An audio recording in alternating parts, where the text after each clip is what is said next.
Buenas tardes a todos. Mi nombre es Antonio Vázquez y soy, como sabéis, el delegado de instituciones educativas en Grupo Anaya. He dicho buenas tardes, pero me gustaría también saludar a todas las personas, a todos los participantes que pues nos ven desde otras comunidades autónomas. Por eso saludo, buenas tardes, buena tarde, arrasaldón. Bienvenidos a todos a esta, que es vuestra casa, ya que realizamos esta serie de píldoras en el salón de actos del edificio que Grupo Anaya tiene en Madrid.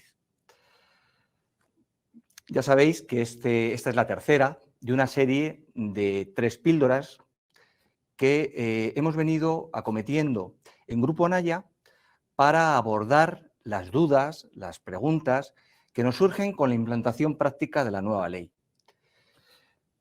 La primera de estas píldoras, si recordáis, abordamos todos estos aspectos desde un punto de vista amplio, normativo. En la segunda nos centramos un poquito más y pues bajamos el escalón hacia un punto de vista más metodológico, más cercano a nosotros y más práctico. En esta tercera concretamos un poquito más, ya que vamos a abordar un aspecto conocido en algunos sitios, en algunas comunidades autónomas, no tan conocido en otros, pero vamos a poner el foco en el aprendizaje por ámbitos, ya que la nueva ley permite agrupar las materias para enseñarlas mediante ámbitos, tanto en primaria como en secundaria. La ponencia va a durar en torno a unos 45 minutos. A la finalización de la ponencia abriremos un espacio para responder las preguntas que se hayan ido generando dentro del apartado que tenemos todos a la derecha de nuestras pantallas.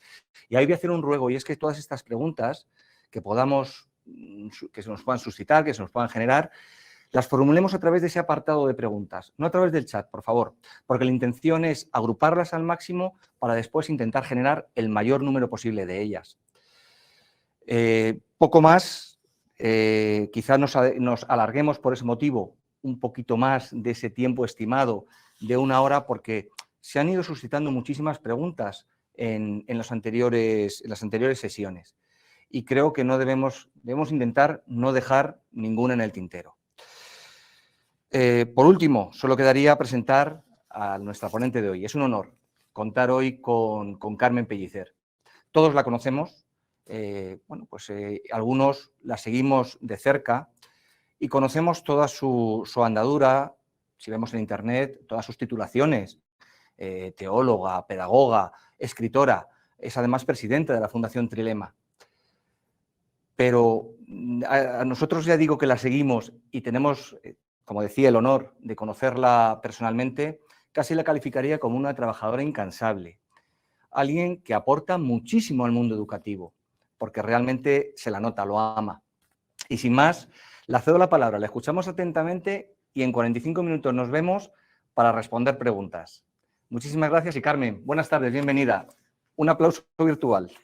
Gracias, Antonio. Te escuchamos, Buenas gracias. tardes.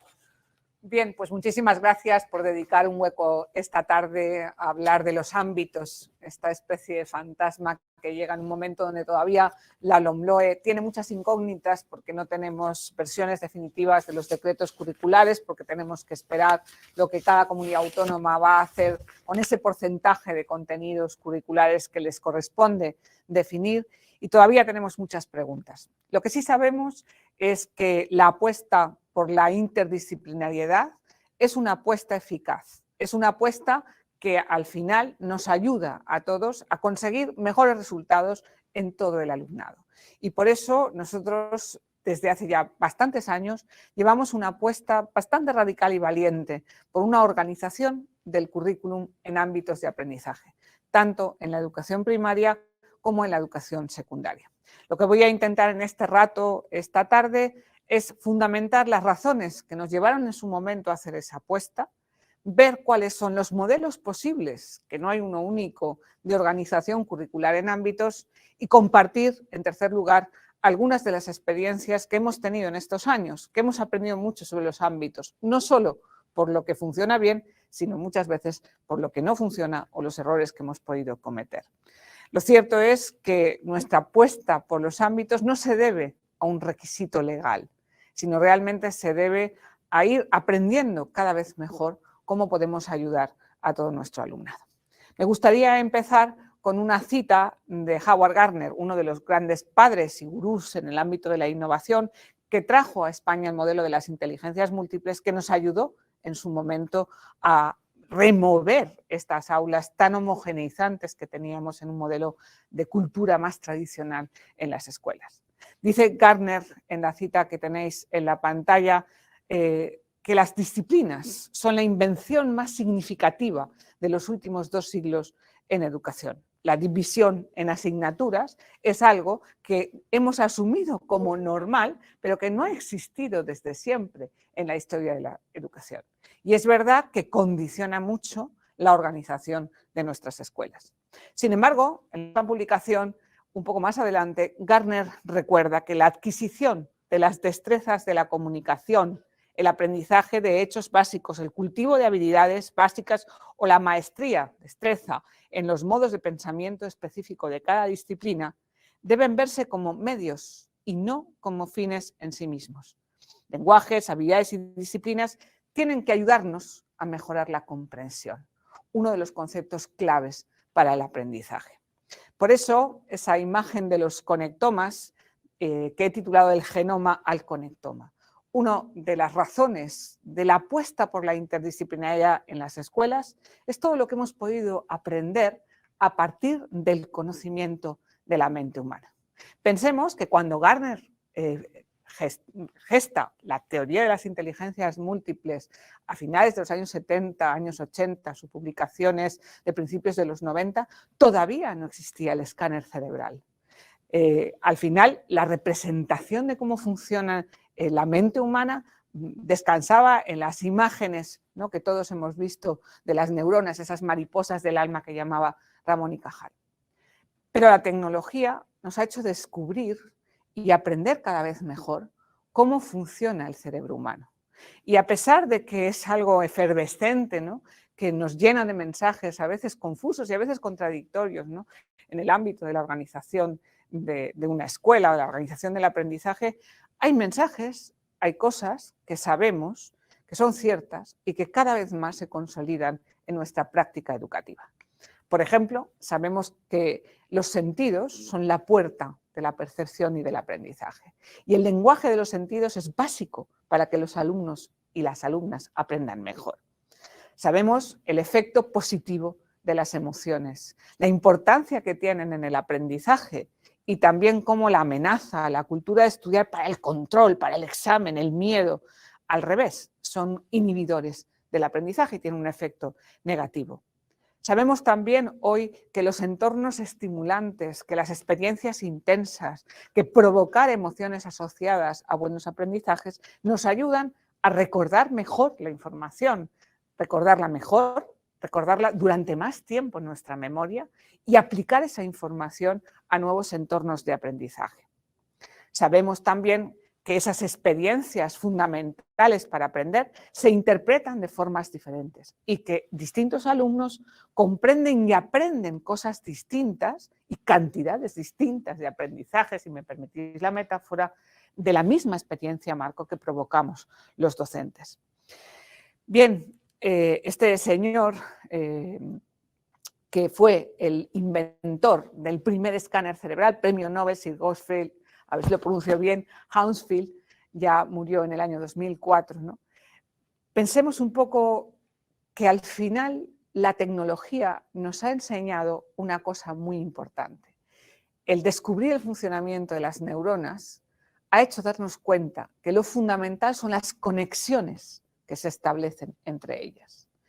Esto, junto a otro factor fundamental en el ámbito de la innovación educativa y del diseño curricular, que es la importancia que estamos dando en los últimos 20 años a las habilidades, a las competencias, a los skills, a ese nuevo concepto, ¿no?, que ha ido entrando, primero tímidamente, pero que ya se ha hecho presente. ¿Quién no hace una rúbrica hoy en clase?, ¿no? Se ha hecho presente dentro de nuestras aulas, ¿no? La importancia que tiene pasar de un modelo de contenidos, de conceptos, de listas interminables de cosas que hay que aprender, a las competencias, es decir, cómo usamos esos contenidos y los jugamos, los concretamos en territorio de realidad. Hay muchos modelos de redacción, ¿no?, de competencias. La LOMLOE, como sabéis, recoge las anteriores y modifica única y exclusivamente, hay una modificación sustancial, que es la competencia de aprender a aprender. Importante lo que vamos a ver en el tema de los ámbitos. Pasamos de entender la aprender a aprender, a aprender a pensar, practicar hábitos saludables y tener un desarrollo socioemocional adecuado. Es decir, ampliamos el concepto del aprendizaje.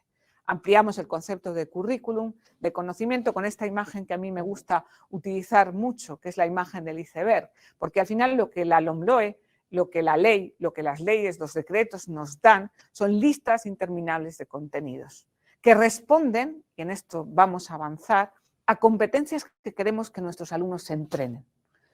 Cosas que hay que aprender, destrezas que hay que entrenar. Y al final la suma de ambas cosas va al fondo de ese iceberg, es decir, es cómo educamos la personalidad, el carácter de cada uno de nuestros alumnos. Llevamos muchos años intentando generar un modelo eficaz, didáctico de aula, que realmente apueste por ese entrenamiento de las competencias y no solamente de la memorización mecánica de los contenidos. Pero ha costado. Y está costando todavía en nuestras aulas. Y hay un requisito fundamental para ese entrenamiento de las competencias y ese requisito es la apuesta por la interdisciplinariedad. Por eso, junto a lo que sabemos de la mente humana y la propuesta que viene cada vez con más fuerza de apostar por currículums competenciales, el concepto de conocimiento en la era de la tecnología, donde todos llevamos en el bolsillo el móvil y la información al alcance, como dice Mariana Mayo, de pulgarcita. Yo siempre hablo, ¿no?, uso esa imagen que usa la doctora argentina, ella habla siempre, ¿no?, de cómo pulgarcita tiene la información. Y por lo tanto el papel de la escuela no es tanto manejar esa información, que es accesible, sino convertir la información en conocimiento. Y esto no se puede hacer con las metodologías tradicionales, que funcionaron en su momento, porque su pretensión fundamental era precisamente transmitir la información. Pero hoy sabemos, y volvemos con la frase que he puesto en rojo, que aprendemos mucho mejor relacionando, precisamente por lo que sabemos del funcionamiento de la mente humana. Sabemos del conocimiento que se construye gradualmente y sabemos una cosa muy importante, y es que es fundamental abordar los grados de profundización del conocimiento. La importancia que hoy tiene aprender menos cosas, pero con mayor profundidad. Una de las críticas a los textos tradicionales, a los materiales tradicionales, es que ofrecen mucha información, pero con un grado de profundidad muy limitado. Y sabemos que el conocimiento que se asienta, el que permite precisamente hacernos no solamente más cultos, sino más sabios, es aquel que usa la información en otros entornos. Y eso requiere lo que hoy llamamos el conocimiento del expertise, es decir, la profundización del conocimiento. Por eso, la comprensión progresiva en las disciplinas es uno de los requisitos esenciales del aprendizaje eficaz. Y la comprensión no es un acto voluntario. A mí me gusta esto recordarlo mucho, porque pensamos que nuestros alumnos comprenden porque quieren comprender, y esto es falso. Yo puedo adorar a mi profe y sentarme y leerme el problema de física durante 7 veces y leerlo con todo el cariño, con toda la motivación, con toda la atención posible y no comprender. La comprensión es un acto involuntario. Y muchas de las claves que descansan detrás de la apuesta de un modelo de currículum interdisciplinar descansan precisamente en cómo hoy sabemos un poquito mejor cómo activar los mecanismos que permiten esa comprensión. Y esto es lo que nos dice la investigación. Y cito el informe de Rose and Alexander Reviews, que es un informe que se hizo sobre el currículum de Cambridge, que tenéis abajo del todo, que fue una de las primeras apuestas que la Universidad de Cambridge durante varios años hizo en una cadena de escuelas importante, más de 200 escuelas, con un modelo multidisciplinar, que en nuestro caso fue el que nos sirvió de inspiración hace 7 años para empezar a trabajar en nuestras escuelas por ámbitos de aprendizaje. Después de un tiempo se hizo una revisión de la eficacia del aprendizaje multidisciplinar. Y estos son algunos de los hallazgos que se hicieron en aquella revisión, ¿no? Y creo que algunos son pertinentes cuando uno toma la decisión de hacer una apuesta en un centro por una organización por ámbitos. El primero es la importancia de reducir el número de contenidos prescriptivos, es decir, obligatorios, y tratarlos con mayor flexibilidad. Y esto viene al pelo después de la pandemia, porque fue uno de los primeros ejercicios que tuvimos que hacer en las escuelas en los confinamientos. Fue un ejercicio de discernimiento. ¿Qué es lo fundamental de mi asignatura? ¿Qué es lo esencial en mi disciplina? ¿Qué es importantísimo que, a pesar de todo el trauma que supuso la pérdida de escolarización presencial, teníamos que garantizar que todos nuestros alumnos comprendían? Yo creo que hemos aprendido mucho de ese ejercicio de qué es lo esencial y vamos a tener que usarlo cuando hagamos una apuesta en los ámbitos y en los proyectos de aprendizaje. Me detengo también en el que tenéis en color gris, porque parece incompatible, parece que esto de los ámbitos es guay, es progre y hay que hacer una apuesta por la innovación. Ya, pero para que los ámbitos funcionen, decía Alexander Van Rose, necesitamos garantizar que los niveles de competencias instrumentales son altos. No va a funcionar un modelo de aglutinamiento de disciplinas si no garantizamos y los docentes se sienten seguros en la competencia en lengua, en matemáticas y la competencia digital, evidentemente más ahora después de la pandemia. Por supuesto, necesitamos combinar, decía el informe, veremos cómo esto lo hemos después articulado, hemos concretado en la experiencia cotidiana de nuestros centros, necesitamos combinar las experiencias y las oportunidades de aprendizaje cross-curricular con oportunidades de profundización disciplinar. Es decir, no se trata de todo por ámbitos y entonces no damos oportunidades, momentos, tiempos, espacios y recursos para profundizar en cada una de las disciplinas, especialmente en aquellas partes de las disciplinas que son vertebradoras de la mente matemática, la mente científica, la mente histórica o la mente filosófica, como dice también, o decía también Howard Gardner hace unos años. Bien, el currículum de Cambridge organizaba en aquel momento las disciplinas en campos o lo que llamaban ellos dominios del aprendizaje, y así lo hicimos en su momento en las escuelas. Pero hay muchos modelos de organización curricular.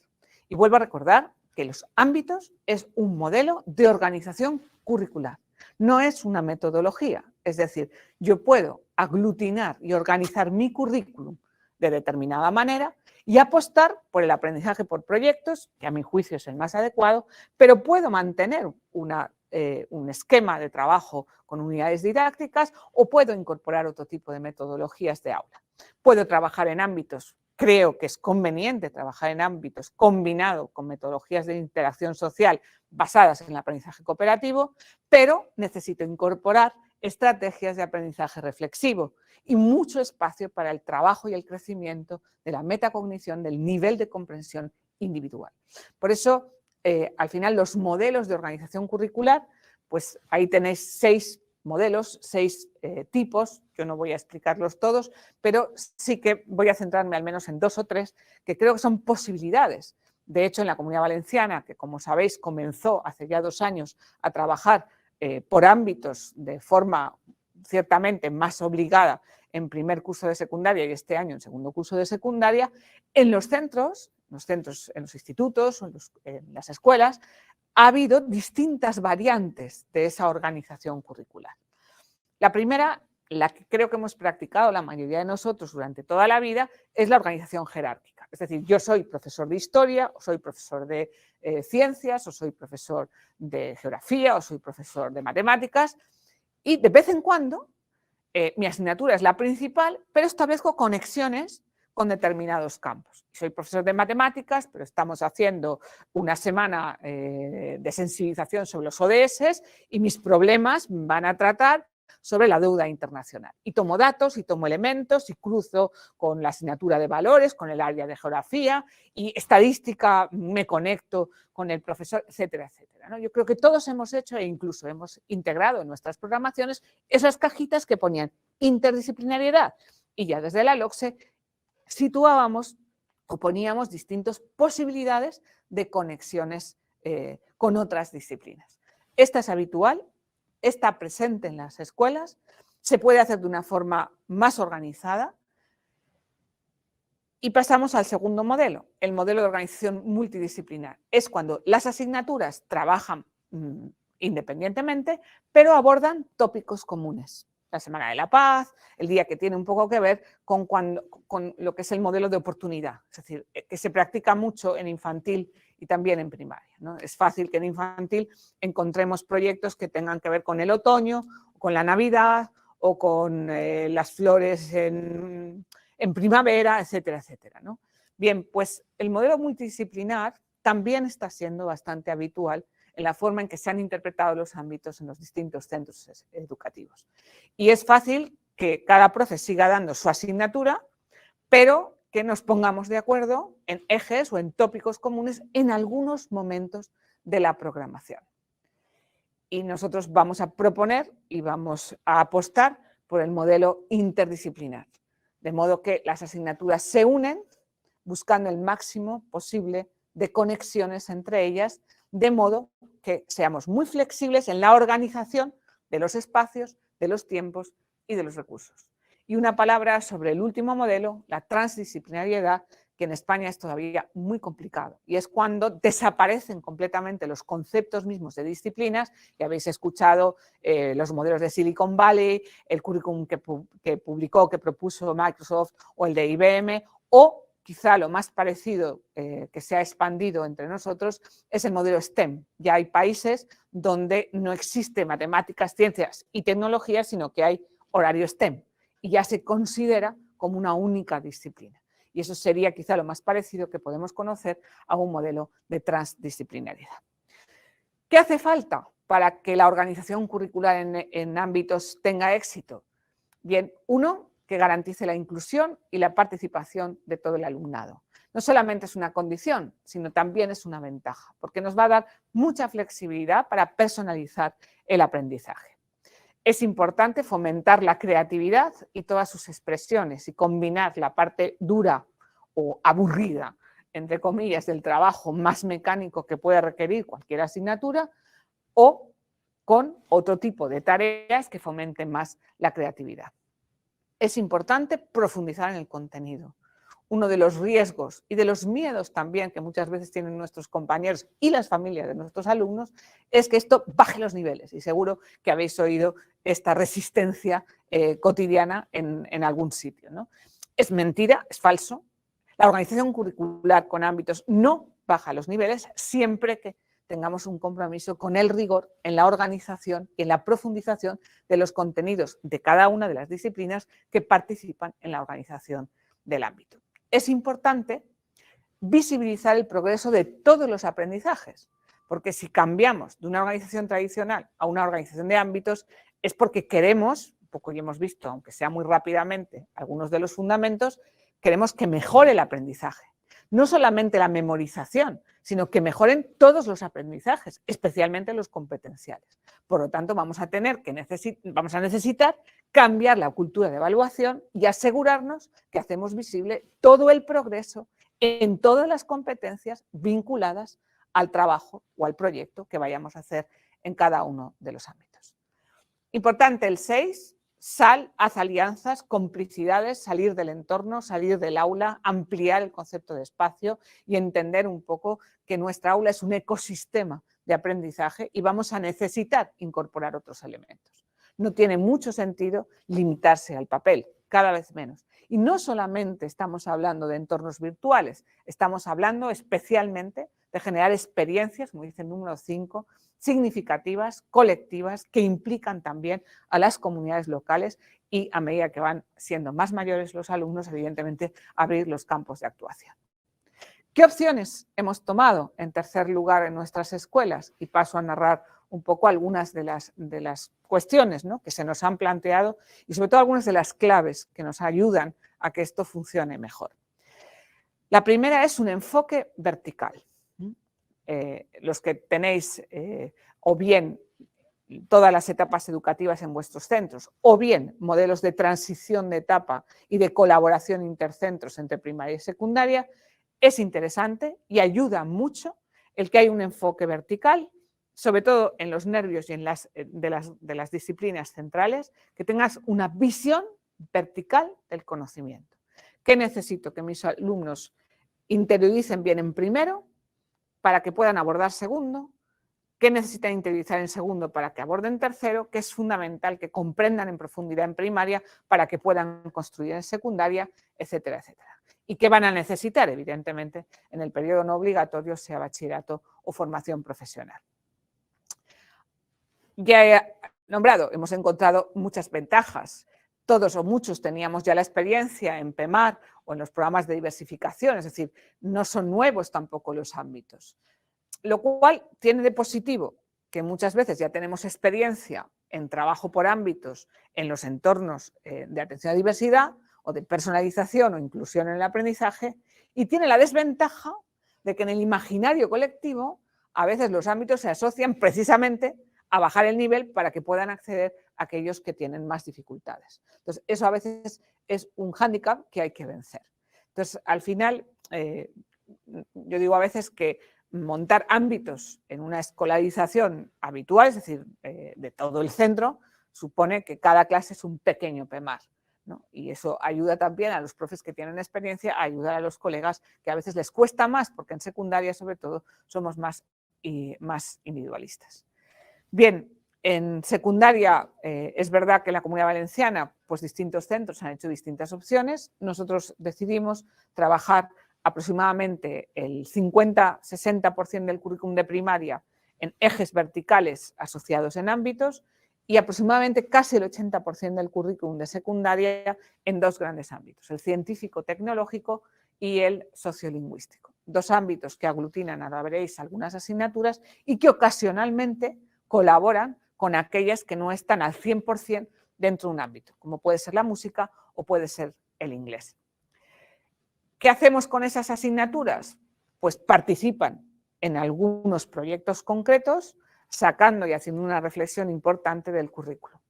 Esto depende a veces de la misma esencia de la asignatura o de la disciplina y a veces depende también del perfil del docente que tiene más o menos ganas de implicarse. Tampoco todos los centros son iguales, ¿no? Y tampoco pasa mucho con el tema de las lenguas, ni todas las comunidades autónomas. Tenemos en algunas escuelas los planes lingüísticos y las lenguas participan de los ámbitos en una menor proporción, o decidimos que una de las lenguas sí y otra no. Como es el caso del inglés, a veces participan en ámbitos proporcionalmente, un 20%, un 30%, y el resto está fuera del ámbito. ¿Cuál es la moraleja? Y diréis, ¿qué lío? La moraleja es la flexibilidad y la necesidad de sentarse previamente a hacer una reflexión sobre las posibilidades que tiene cada uno de nuestros centros a la hora de tomar las decisiones de organización que acompañan al currículo. Esto supone, pues, que en la medida de lo posible la apuesta por algunas iniciativas más innovadoras como pueden ser las hiperaulas, es decir, el poder trabajar con 2, 3, 4 grupos de alumnos conjuntamente, de modo que las agrupaciones sean mucho más flexibles, da más posibilidades. Y, por supuesto, si hay algo que es ineludible, es que para que esto funcione hace falta fortalecer la colaboración de los profesores, generar equipos de profesores que trabajen juntos, que programen juntos, que diseñen juntos experiencias de aula y en la medida de lo posible que den la docencia, por eso hemos puesto ahí la codocencia, que puedan dar clase conjuntamente. Y esto es algo que hay que aprender y que hay que entrenar, porque nos cuesta bastante, no es simplemente pongo dos profes juntos y ya está, y mágicamente va a funcionar, sino que requiere también un aprendizaje. Por eso, cuando mezclamos profesores y generamos docentes mixtos, naturalmente desaparece la estructura tradicional de nuestros departamentos. ¿Cómo lo tenemos organizado? En esta transparencia, que es un poco síntesis, lo que sería una de nuestras escuelas, podéis ver cómo están organizados. Hay 6 grandes proyectos en infantil y primaria, ¿vale? Infantil y primaria, en el ámbito de proyecto, que son 2 horas diarias, se aglutina el 100% de sociales, el 100% de naturales, el 100% de plástica, el 20% de lengua, el 20% de matemáticas y el 20% de inglés, aproximadamente, lo que daría aproximadamente 10 horas del tiempo curricular. Y en secundaria, cada uno de los proyectos descansa en un eje. Hay 6 grandes ejes y los proyectos tienen una línea de continuidad vertical, de modo que también optimizamos mucho el uso de los recursos. En secundaria, en primero y segundo, hemos hecho una apuesta al 100% de ámbitos y por lo tanto los alumnos arrastran 2 ámbitos simultáneamente con 2 proyectos y 2 portfolios simultáneos, el del sociolingüístico y el del científico-tecnológico. Y en tercero y cuarto de la ESO, dado que hasta ahora la ley tampoco lo permitía y estábamos moviéndonos en una especie de iniciativa innovadora un poco compleja a veces de gestionar, en tercero y cuarto tenían un proyecto de cada ámbito en cada trimestre, más corto y aglutinando y haciendo un trabajo de asociación de contenidos, ahora veréis algún ejemplo, que nos permitía mantener esa línea y esa apuesta por la interdisciplinariedad que es tan importante en nuestros centros. Ahí tenéis la síntesis, primero y segundo de la ESO, todo por proyectos y en proyectos de ámbito, esto quiere decir que aglutinamos las disciplinas, pero en tercero y cuarto eran proyectos interdisciplinares, es decir, cada profe mantiene su horario, mantiene su asignatura, mantiene la titularidad de su asignatura, pero convergen y trabajan y diseñan juntos al menos 3 proyectos al año, ¿vale? Bien, ahí tenéis un ejemplo de organización de los ejes, ¿vale? Y esto responde a un trabajo previo que hay que hacer en los claustros de mapeo curricular, donde hemos cogido literalmente composites, todos los contenidos o los criterios de evaluación de las distintas disciplinas implicadas en cada ámbito, se asocian, se buscan los ejes, se buscan los tópicos, a veces convergen, como veis ahí en el caso de primero de la ESO, donde en el científico-tecnológico se trabaja el universo y en el sociolingüístico toda la parte de geografía de la Tierra, y evidentemente ahí se ha hecho un trabajo conjunto entre los 2 ámbitos para no repetir, que sabéis que muchas veces reiteramos los contenidos. Entonces, sintetizando, ¿cuáles son los pasos para elaborar ese modelo interdisciplinar? Remito un poco, ahí tenéis la imagen del que hablábamos del iceberg, para construir un currículum que valga la pena, ¿vale? Pues empezamos trabajando con los estándares, ahora con la nueva ley posiblemente con los criterios de evaluación, mapeamos el currículum, elegimos los tópicos generativos, es decir, los temas fundamentales que van a ser los ejes alrededor de los cuales vamos a organizar todos los contenidos, algunos van a aparecer incluso varias veces, vamos a buscar las estrategias didácticas específicas de las disciplinas implicadas que van a ayudar mejor a los alumnos y ahí vamos a hacer un trabajo importante de equipo docente, vamos a decidir cuáles son los productos finales, ¿vale? Nosotros, entre paréntesis, hemos hecho una apuesta clara por el aprendizaje por proyectos interdisciplinares, verticales, muy rigurosos, muy curriculares, con un diseño y con un trabajo pues ya de años, ¿no? Con una experiencia de años. Lo digo porque, insisto, y antes lo he dicho, no es imprescindible el apostar por el ABP, pero es muy recomendable si vamos a apostar por organizar las asignaturas en ámbitos, es muy recomendable que aprendamos y que converjan proyectos con ámbitos. Y hemos introducido ahí 2 elementos fundamentales, tres elementos, que a lo largo del tiempo hemos ido introduciendo en estos años para mejorar nuestro rendimiento en el aprendizaje por ámbitos. Uno es el dossier, ¿vale? El dossier de aprendizaje, bueno, aquí tenéis primero, un ejemplo de los ejes vertebradores, si veis los títulos, los tópicos que hemos elegido y cuáles son los ejes o los contenidos que están implicados en cada uno de los proyectos tal como están organizados. Este es un modelo de horarios. A la izquierda tenéis los horarios de un cole de 2 líneas. Lo que hacemos es poner y organizar las asignaturas correlativas, porque hasta ahora es verdad que la ley nos obliga, y las comunidades autónomas y las plataformas estas horribles que tenemos que rellenar los docentes y los equipos directivos con todos los horarios, etcétera, etcétera, pues al final no está prevista una flexibilización de la organización. Hemos tenido nosotros que ser creativos a la hora de poder organizar todo esto en un modelo de horario que nos permita trabajar juntos, hacer codocencia, colaborar y optimizar también los recursos de apoyos que puedan tener los centros. En el caso de la derecha tenéis un cole de una línea. ¿Y qué hacemos? Ponemos correlativas las áreas de ámbito. De modo que los alumnos no cambian de asignatura, sino que tienen jornadas o sesiones de 2 o incluso de 3 horas seguidas de trabajo por ámbitos, porque el tipo y el perfil de actividad que vamos a hacer, pues evidentemente es distinta. ¿Cómo programamos? Pues con una plantilla habitual de programación, donde ponemos los hilos conductores de los proyectos, el producto, las áreas implicadas y vamos seleccionando cuáles son los contenidos de cada área, cuáles son los criterios de evaluación de cada área y cuáles son los estándares competenciales que cada profesor implicado en el ámbito ha seleccionado. Y después ya pues vamos diseñando conjuntamente las tareas y las actividades, viendo qué profesores están implicados. Normalmente procuramos en primero y segundo de la ESO que los tutores sean profesores de uno de los ámbitos, porque pasan bastante tiempo con el alumnado.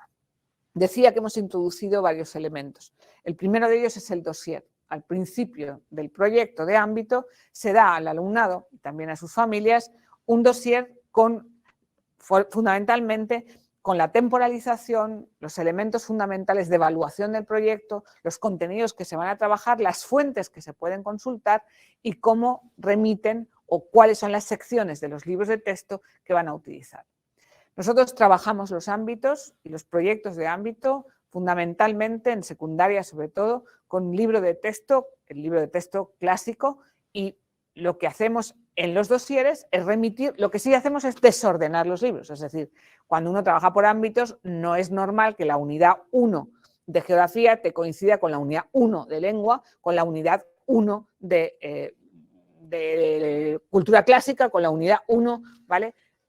Posiblemente la 1 coincida con la 3 de lengua y con la 7 de cultura clásica. Entonces, lo que vamos a hacer en el dossier es proponer cuáles son los temas, las páginas, los recursos que los alumnos van a tener que extraer de los textos que manejan o de los recursos virtuales o digitales o de los recursos que proporciona o que elabora el mismo equipo docente.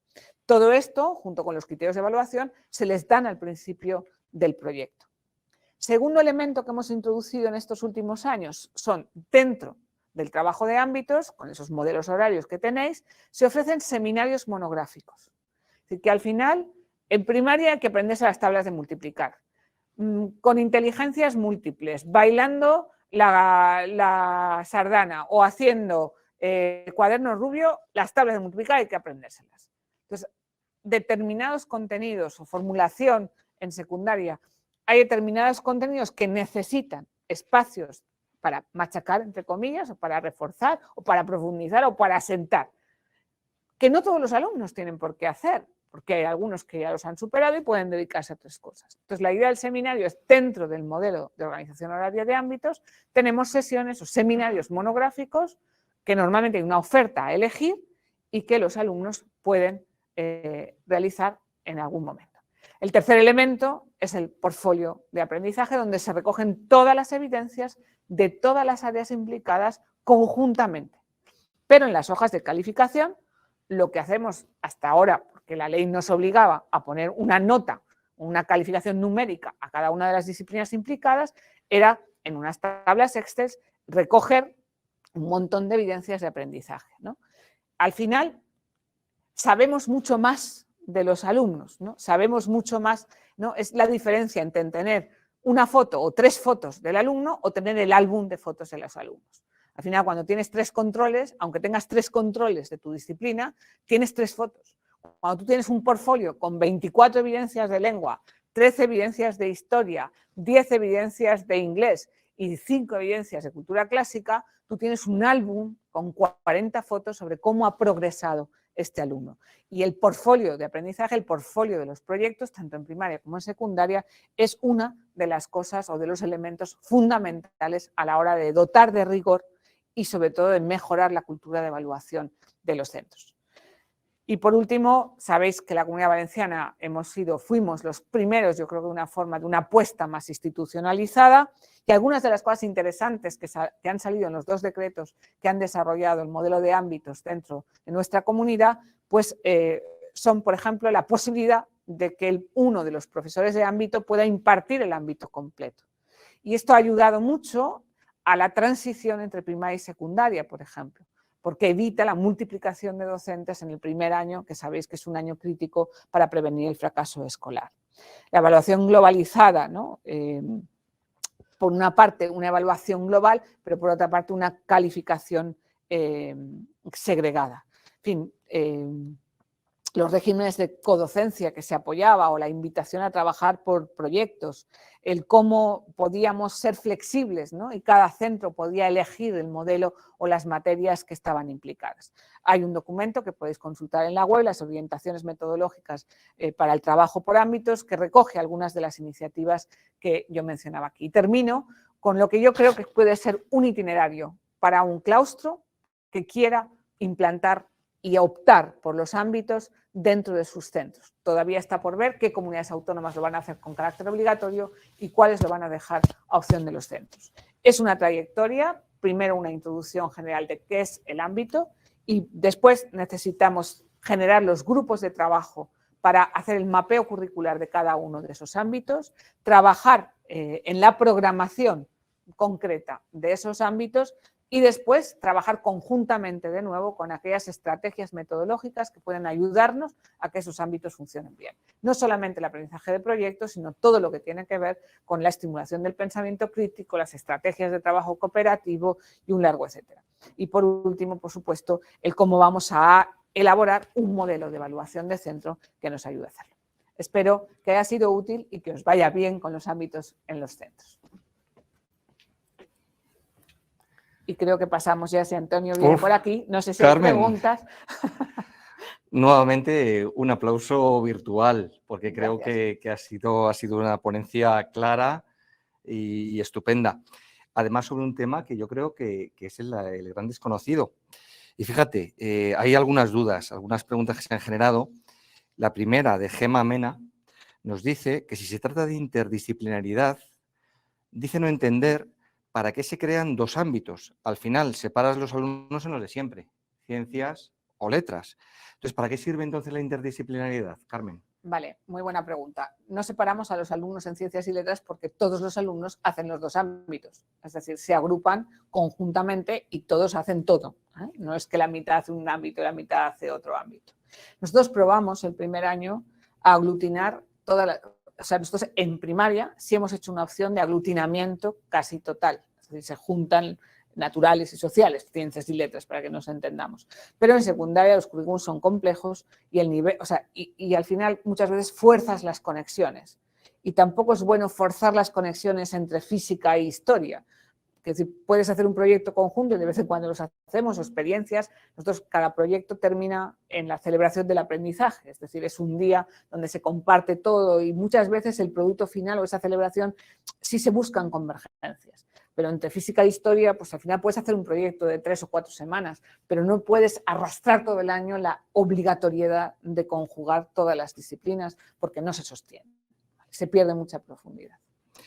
Pues fíjate, a colación de eso, Ana Sánchez nos dice si es posible o es viable agrupar unas áreas y otras no. Imaginemos un colegio, bueno, dice aquí un claustro ha de integrarse todos los docentes o puede ser una decisión parcial.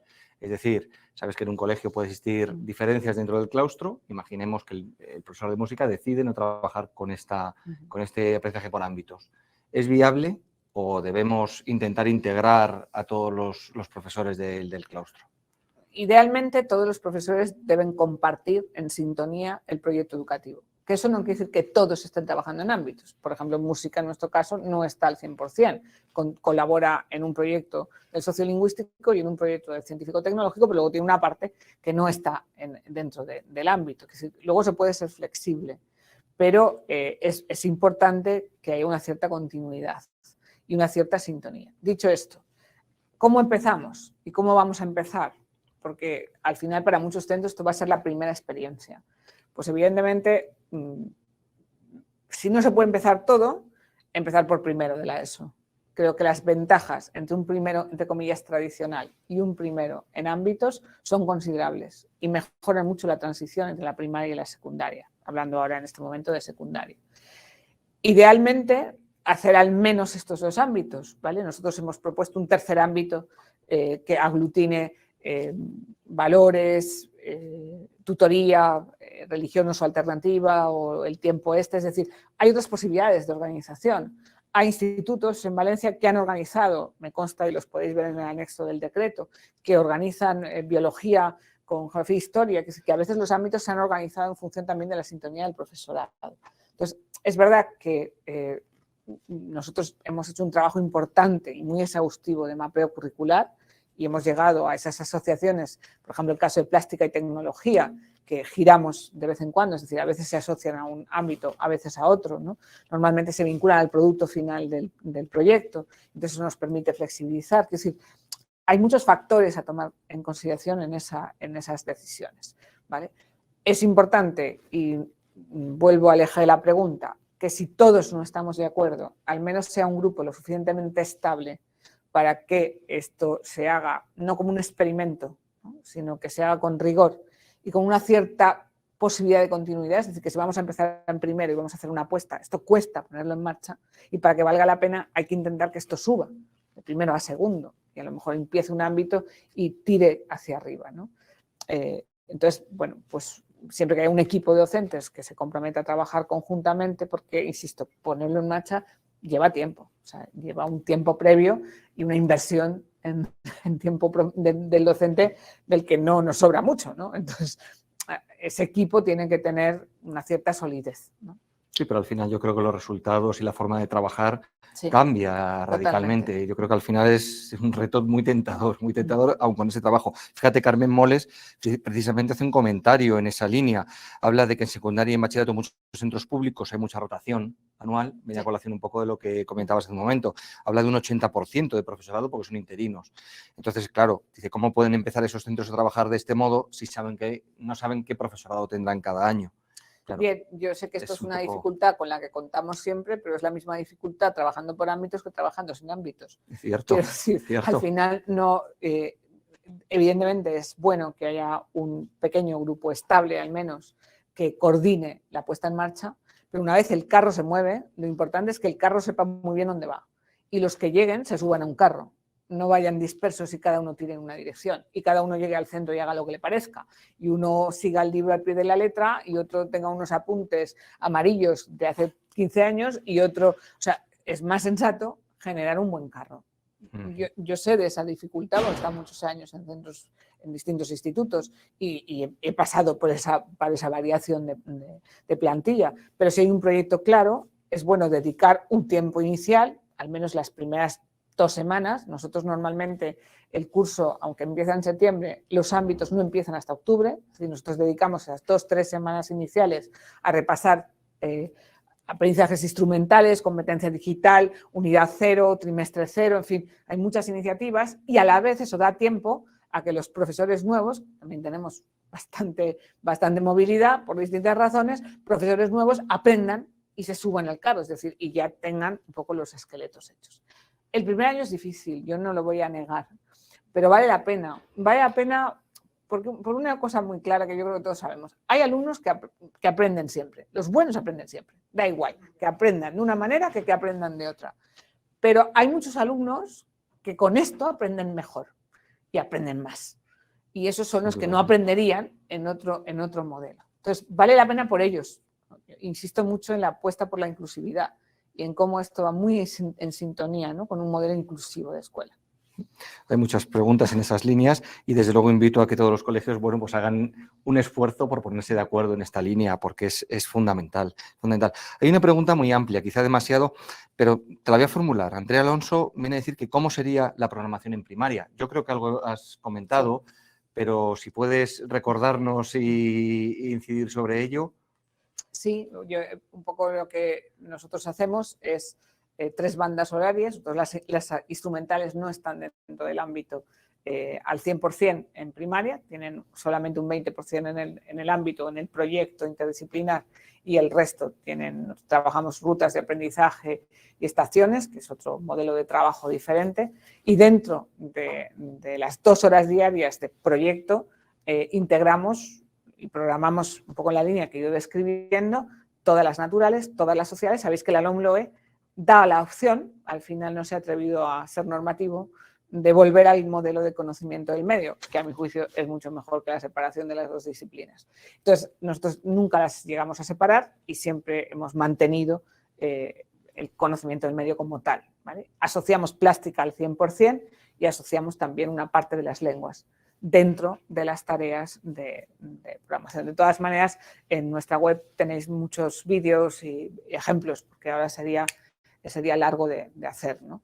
Y lo mismo, si tienen el portfolio del proyecto, en tercer ciclo tienen el dossier, ¿no? Que indica sobre todo los libros porque esta idea también de que trabajar por ámbitos, vamos a quitar los libros y demás, pues está corriendo por ahí de una forma que parece, en fin, los libros son buenos recursos y nosotros al final lo que hacemos, y el material que estamos preparando en este caso con vosotros, es un material para cómo trabajo en ámbito y en proyecto utilizando como buenos recursos los textos de las disciplinas implicadas en el proyecto, tanto en primaria como en secundaria, para poder garantizar también el rigor y el equilibrio, porque a veces es muy fácil que una asignatura se coma.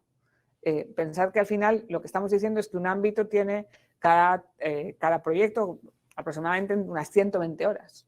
Entonces, quiero decir, si el profesor dominante es el profesor de geografía e historia porque es súper creativo, pues a lo mejor es posible que se coma el de lengua, que a lo mejor es más inexperto. Y entonces de repente te encuentras que de las 120 horas, 80 se han tenido geografía e historia.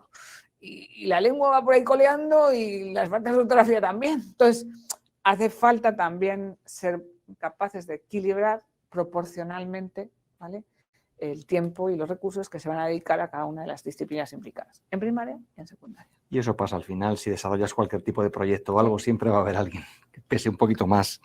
Pero bueno, ¿qué diferencia hay entre la elaboración del dossier de aprendizaje y el portfolio de aprendizaje? ¿Ambos son instrumentos de evaluación? No, el dossier es una propuesta y es un guión de cómo va a desarrollarse el proyecto de ámbito. Es algo que hace el profesor para los alumnos, para el alumnado y para sus familias. Es breve, a veces hay profes que incluyen en el dossier material propio, de fuentes distintas, y a veces es un documento muy simple que lleva criterios de evaluación, los contenidos implicados de cada una de las disciplinas, las rúbricas que vamos a utilizar a lo largo de todo el proyecto para evaluarlo, y recursos, fuentes, en fin, cada profesor, cada área también, cada colegio incluye en el dossier cosas un poco diferentes que propuso en la foto. El portfolio es del alumno o de la alumna, es diferente, es propiedad, entre comillas, de los alumnos, y ahí incluyen sus evidencias de logro. Es decir, a medida que van haciendo tareas o actividades de las distintas asignaturas implicadas en el ámbito, en el portfolio digital o analógico, depende del proyecto, depende de la edad y depende del dinero que tenemos para comprar dispositivos, para que vamos a hablar, que al final hay una parte de sostenibilidad, pues algunos lo hacen analógico, otros lo hacemos digital. Pero lo que se va recogiendo son evidencias. Es decir, cuando hay una tarea, de hecho en las hojas de programación las he pasado muy deprisa, pero habéis visto que tienen varias columnas. La columna que habla de la temporalización, la columna que habla de las áreas implicadas, la columna que habla de la descripción de actividad, la columna que habla del desempeño que se está entrenando o trabajando y la columna de las evidencias. Si en cada actividad señalamos qué evidencia va a ir al portfolio del alumno o de la alumna. Y eso es lo que nos va a servir después para la calificación. Nosotros distinguimos mucho entre evaluar y calificar. Entonces, esto es fundamental, porque si al final el trabajo por ámbitos se califica, no vale la pena todo lo que estamos haciendo. Porque el mensaje que das a los alumnos, dime que evalúas y te diré qué aprendes, ¿no? Decía Monedeo, que es un clásico. Entonces, es importante el cambio de la cultura de evaluación. Entonces, el portfolio es ese álbum donde tenemos al final más o menos entre 40, 60 en primaria y aproximadamente 60, 80 evidencias de logro dentro de aprendizaje, que es un histórico, ¿no?, de lo que ha pasado en todas esas horas que has dedicado a hacer ese proyecto. Y la preocupación de los profesores de inglés, religión, dice, ¿qué grado de importancia en este caso de inglés le damos a la asignatura de inglés en esta agrupación por ámbitos? ¿Dónde se ubicaría? Vale, nosotros hemos hecho una opción de no incluir el inglés al 100% dentro de los ámbitos, por distintas razones, también en términos de recursos y demás. Pero lo que hacemos es que dentro del ámbito, ¿vale?, en primaria dentro del proyecto, como es único, y en secundaria hay un tiempo, es decir, de las 3 o 4 horas de inglés que tiene un curso, o sea, semanales, una de ellas está dentro del tiempo de proyecto. Y se trabaja fundamentalmente en primaria campo semántico, es decir, se trabaja en vocabulario, conversación, inglés oral asociado al eje del proyecto, y en secundaria se trabaja uso de fuentes y producción de recursos o de texto, o se pide que algunas evidencias sean en inglés, es decir, se integra una parte del trabajo, pero luego ellos tienen 2 horas o 3 horas más, depende de la comunidad autónoma, de inglés, entre comillas, con su material y con su metodología, iba a decir tradicional, pero con su metodología propia del área lingüística. Pasa lo mismo con el valenciano, con el euskera, en fin, con las comunidades autónomas que trabajamos con lengua propia, donde el trabajo de ámbito se desarrolla en una de las lenguas o en una lengua un ámbito, en otra lengua el otro, o se combina, en fin, depende. Y luego tienen sus tiempos o sus seminarios monográficos dentro del ámbito sociolingüístico. Sigo acribillándote a preguntas. Aprovechamos que te tenemos hoy aquí, Carmen. Enrique Mora pregunta si se podría decir que trabajar por ámbitos es lo mismo que trabajar por proyectos. Creo que más o menos lo has comentado. Tal y como se hace en educación infantil, viene a preguntar. No, quiero decir, insisto en esto porque ámbitos es un modelo de organización de currículum. Y ABP es un modelo de metodología. Entonces, yo creo que convergen y que lo suyo que es lo más apropiado, pero no es lo único. Y esto me permite enganchar un poco con esa pregunta que creo que era fundamental de qué pasa cuando todos los profesores no quieren participar. Si yo voy a hacer proyecto interdisciplinar en ámbitos, requiere que el equipo docente sea bastante cohesionado. Pero yo puedo mantener entre 2 o 3 profesores, trabajar un modelo de unidad didáctica interdisciplinar, ¿no? Unidad o las UDIs de Andalucía, en fin, que hay distintos otros modelos que nos permiten, a lo mejor no todo el curso o no toda una organización global de un centro, pero sí hacer experiencias de ámbito con otro tipo de metodologías o de unidades, entre comillas, más cortas. ¿Qué elementos tienen los proyectos que dan ventaja? Primero, que el modelo de proyecto, también imaginario docente, es más largo, que un proyecto dura más que una unidad didáctica. Un ámbito lleva muchas horas de currículum. Pensad que en un ámbito es muy posible que tengáis a los mismos alumnos 3 horas seguidas. Que algunos dirán, Dios mío, si no los aguanto 1 hora, los voy a aguantar 3. Entonces, claro, necesito cambiar claramente mi forma de trabajo. Entonces, en la metodología de proyectos te permite esa modificación, pero no es imprescindible. Una pregunta, fíjate, nos ponen una palabra en mayúsculas, codocencia. Javier Ceballos 10 pregunta si sería un recurso, ¿cómo y cuánto de importante para ganar eficiencia en el modelo de organización por ámbitos? Esa palabra, codocencia. ¿Se ha trabajado en Comunidad Valenciana en algún centro? Sí, bueno, nosotros trabajamos con docencia hace años, entonces en nuestros centros. Problemas, que si codocencia significa que tienes al menos 2 profesores simultáneamente, muy importante, simultáneamente en un aula. Yo soy muy partidaria de la codocencia porque creo que es más importante tener 2 o 3 adultos en un aula que tener menos alumnos. Es decir, cuando hablamos de la ratio, no me preocupa tanto cuántos alumnos hay en una sala, sino cuántos docentes hay por el número de alumnos. Entonces, prefiero tener, como tenemos, por ejemplo, en nuestro colegio en Soria, aulas más grandes, donde hay 50, 60 alumnos, pero hay 3, incluso 4 en algún momento docentes con esos grupos grandes, que me permite hacer más grupos más pequeños, que un profesor pueda trabajar individualmente con algún alumno, que un grupo más grande pueda estar haciendo otro recurso, que podamos hacer una variación de actividades. Entonces, el que un equipo de 3 o 4 profesores diseñen cada 50 minutos o cada hora y media que dura una sesión de ámbito allí o 2 horas juntos, enriquece muchísimo el trabajo. Ahora bien, matizo, esto no es automático y nosotros, sobre todo en secundaria, no hemos sido preparados para trabajar así. Requiere un aprendizaje. No se trata de echar al aula a los profes juntos para que coexistan. Eso no es la codocencia. Y insisto en esto porque a veces hemos hecho un poco de aprendices de brujo. Entonces, hay que ser progresivos, hay que aprender a trabajar conjuntamente, hay que aprender distintos modelos, porque en codocencia también hay distintas posibilidades, distintos estilos, depende de las disciplinas. Ahora bien, ¿tiene ventajas? Muchas. Como dice el refranero, 4 ojos ven más que 2. Entonces, al final, cuando tú tienes otro colega, hay un aprendizaje mutuo muy importante. Quiero decir, el trabajar con alguien con quien puedes contrastar cómo vas acompañando a los alumnos también ayuda mucho a mejorar. no solamente en ámbitos, nosotros hacemos codocencia donde podemos, en cualquier espacio que es posible, nunca sacamos a los niños de las aulas, es decir, los apoyos se hacen siempre dentro y no se considera al profesor de apoyo como un auxiliar para un niño, sino como un codocente que trabaja con el grupo. Y eso también nos ha ayudado porque, claro, las ratios son las que son y los profesores que tienen son los que son. Entonces, bueno, pues hay que optimizar el trabajo colaborativo docente, hay que optimizarlo, porque es un recurso fundamental para que todo esto funcione. Interesante. Beatriz Hoyos. Gracias, Beatriz, porque la verdad es que, bueno, es la segunda pregunta que haces. Gracias por tu participación. Fíjate, pregunta que cómo se trabajaría con el alumnado de atención a la diversidad y cómo trabajarían los especialistas de AL y PT.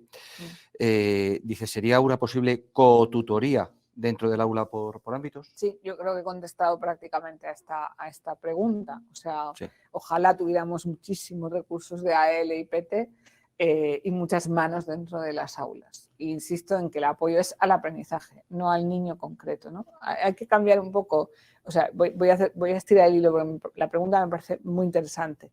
Es decir, cuando pasamos, después de la LOCSE, como yo ya soy vieja, tengo estos recuerdos, pero bueno, después de la LOCSE, de la atención a la diversidad y de cómo sacábamos a los alumnos, pasamos al modelo de integración, de que los alumnos no salieran mucho, sino que se integraran en aula. Entonces, ha habido una cultura de transición donde los PTs, etcétera, entraban con el alumno dentro del aula para ayudar al alumno a integrarse en el aula. Cuando damos el salto o pedimos el salto a la inclusión, lo que estamos diciendo es que lo que tiene que cambiar no es el alumno que se integra, sino el grupo que le acoge. Y entonces, al final, lo que tenemos es que cambiar la cultura de aula del grupo. Entonces, el recurso, la PT, la LAL, ya no está solo para cambiar o para ayudar al alumno que tiene una dificultad, sino para ayudar al grupo a incluir al alumno. Y, por lo tanto, es un recurso al servicio del aula, al servicio del grupo, con ese alumno o con esos alumnos concretos. Consecuencia, trabaja con el profesor, no para el profesor o por la profesora en diseñar no lo que va a hacer ese alumno, sino cómo vamos a trabajar el aprendizaje. A veces va a estar con ese alumno, a veces va a estar con el grupo grande mientras el profesor de la disciplina está con ese alumno o con ese grupo de alumnos. Entonces, es girar un poco ese concepto de profe particular, ¿vale?, a codocente del docente. Estoy buscando otra palabra porque no me gusta usar principal, pero sí al menos con el responsable disciplinar. Una colaboración exactamente mutua. Ramón Colera, la verdad es que es una pregunta, dice, aparte de los ámbitos, y ciertamente creo que va un poco fuera, pero no sé si quizá nos puedes ayudar con esto, Carmen.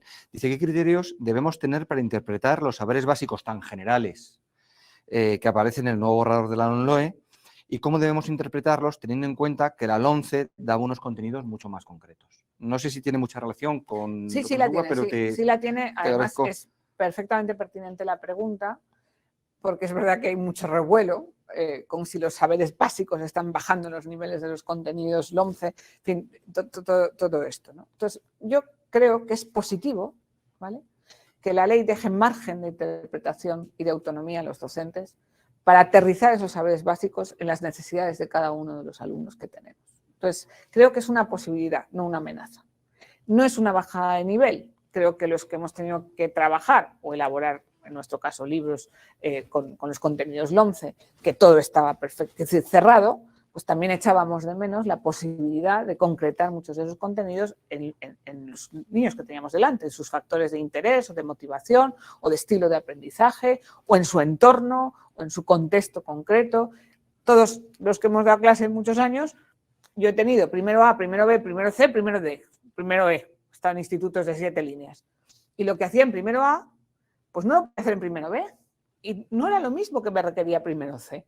Es decir, al final, teniendo los nervios conductores de las disciplinas, yo necesito flexibilidad. Y eso es lo que ganamos con un modelo de formulación de saberes básicos que no me cierra todas las puertas a la IEU que viene marcado por ley. Y eso requiere un ejercicio de discernimiento por parte del docente y de creatividad. Y vuelvo a repetir, y en este caso, de trabajo en equipo, para que esa concreción de los saberes básicos la hagamos con rigor, pero también la hagamos para responder a las necesidades reales que tiene nuestro alumnado. Nos queda tiempo todavía para unas preguntas más. Rápidamente, Luis Pino, te da las gracias. Y pregunta si alguna orientación, te pide alguna orientación para la concreción de tareas, experiencias y actividades.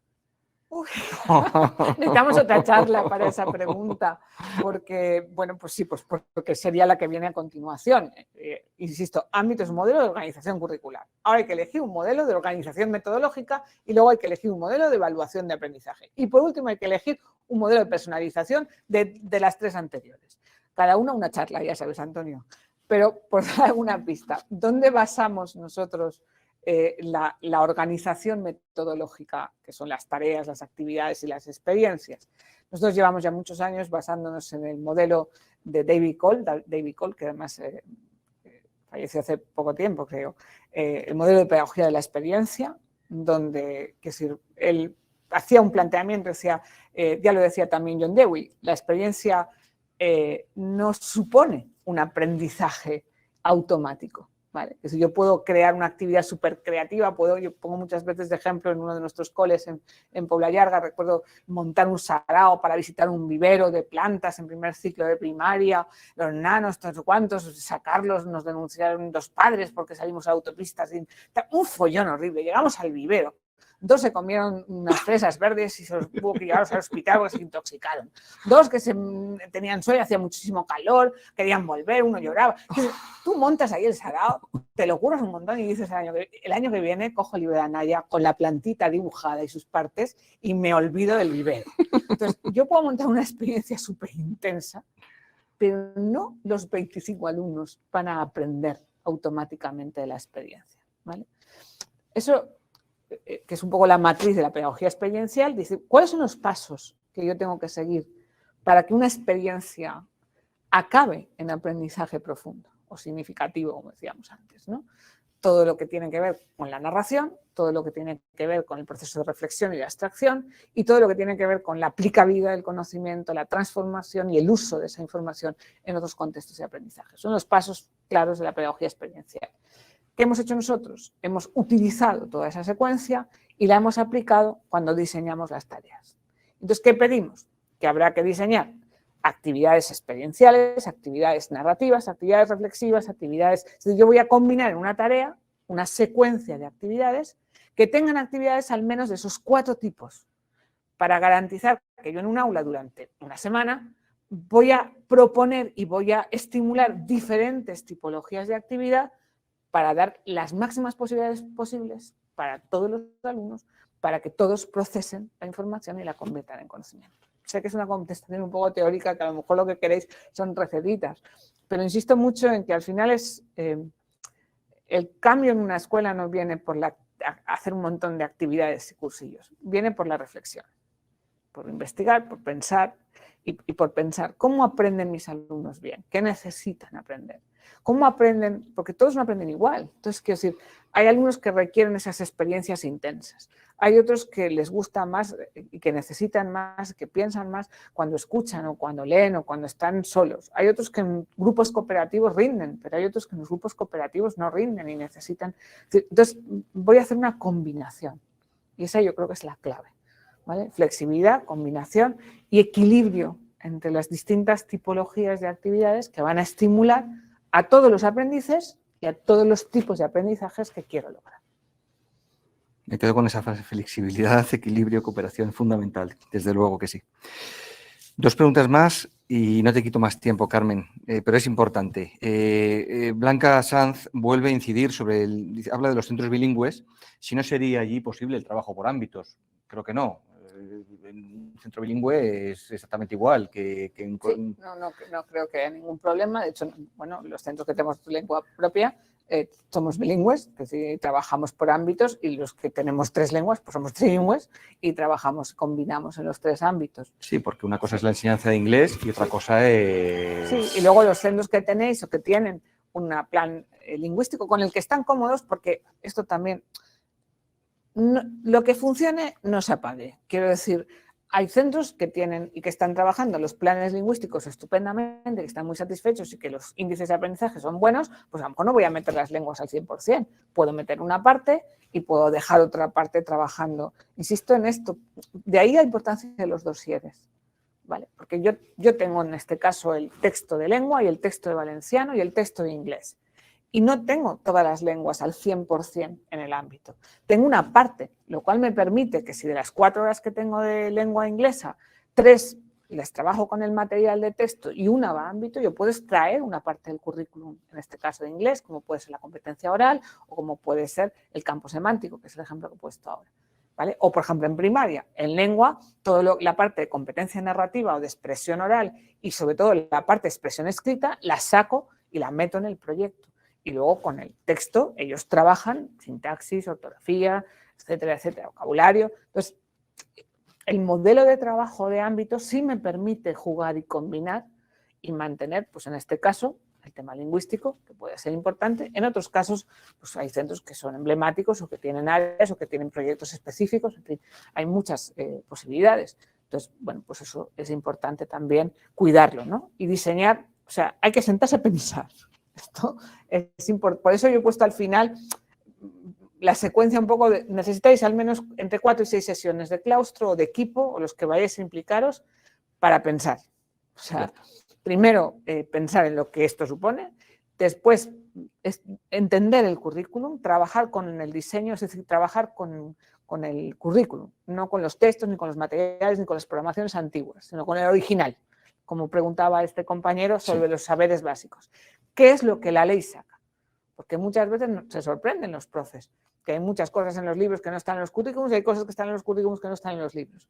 Y hay cosas que en los currículums están con una formulación mucho más flexible de la que hemos entendido siempre, ¿no? Hemos dado el sistema digestivo 7 veces todos los años y la ley no dice que es el sistema digestivo, nunca lo dijo, pero el cuerpo humano y los sistemas principales, pues mira, entonces uno se sorprende de la flexibilidad que muchas veces podemos tener, ¿no? Entonces, ese trabajo también hay que hacerlo. Última pregunta, es una duda. Andrea Alonso pregunta si en educación primaria se hablaría de un único proyecto y, sin embargo, en educación secundaria sería organización en ámbitos. Sí, o sea, la apuesta que ahora vamos a ver qué pasa en las comunidades autónomas y cómo sale la organización curricular. Nosotros en este momento en educación primaria hemos hecho una apuesta por proyectos verticales interdisciplinares que aglutinan conocimiento del medio con otras áreas, pero que el eje es el antiguo conocimiento del medio, que ahora la ley vuelve a recuperar y por tanto es un único ámbito de proyecto, así le llamamos. Y en secundaria arrastramos los 2 ámbitos con sus 2 proyectos en paralelo, ¿vale? Entonces sí que hay una cierta diferencia, pero insisto que bueno, ahora vamos a ver qué pasa y cómo se concreta también en cada comunidad autónoma las posibilidades que da la LOMLOE, que pasa un poco de puntillas, es decir, tampoco ha sido clara en si esto va a ser obligatorio o no, ¿no? Esto está un poco por ver qué va a pasar después en cada comunidad en la aplicación. Pero bueno, yo creo que es un paso importante hacia adelante. Muchas gracias, y Carmen. si alguien quiere venir a verlo in situ, pues podéis visitar nuestras escuelas cuando queráis. Lo iba a comentar precisamente. A mí me has convencido. Ya me hubiera gustado ser alumno de UV. Antes te referías a la edad y yo también soy talludito y la verdad es que esta forma de aprendizaje la verdad es que convence y anima. Sí quiero invitar a todos los participantes al webinar de la posibilidad de que si necesitan información adicional acerca de esto y necesitan acompañamiento, ayuda, asesoramiento para poder poner en marcha algo como esto dentro de sus centros, que por favor contacten con cada uno de nuestros promotores. Seguro que os podemos ayudar y será un aprendizaje, yo creo, compartido por todos. Carmen, muchísimas gracias. De verdad, te dije al principio un honor, no ha sido un honor, ha sido un honor, un aprendizaje y la verdad es que, bueno, pues un placer, un verdadero placer. Y sin más, bueno, pues nos despedimos agradeciendo muchísimo el tiempo, agradeciendo las preguntas formuladas y, bueno, y animando a comenzar en este modelo nuevo que la LOMLOE implanta. Muchísimas gracias a todos.